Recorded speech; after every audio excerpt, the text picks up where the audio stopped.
Yes, habari za asubuhi. Naitwa Meshack Mathias. Niko Dodoma. Itanilazimu kutaja tarehe ili ndo tutaelewana. Leo ni tarehe 8 mwezi wa 5 2025. Niko Dodoma, hii ni FIA namba 17. Kama tunavyoona. Labda waonesha tu kwanza waone Dodoma inavyofanana. Nadhani hapo watu wanaona. Dodoma ndio hii. Kwa hiyo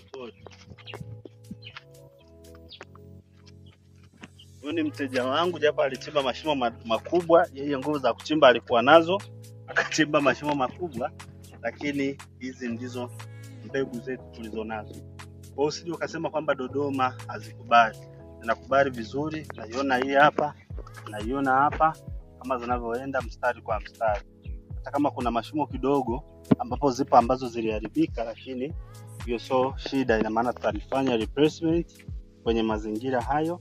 Kama unavyojionea FIA 17 inavyofanana. Ni yenyewe kabisa kwa wale wanaosijua. Haya, na hapa ni hivyo hivyo. Naona ni FIA 17. Ipo. Kwa hiyo Dodoma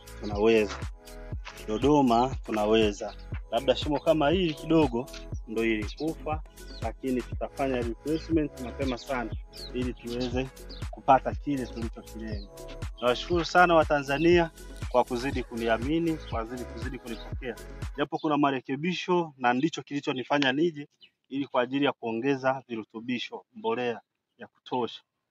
Tuweke mbolea ya kutosha. Kama ataweza tutachukua na booster nyingine tutapulizia ili mambo yawe safi kabisa.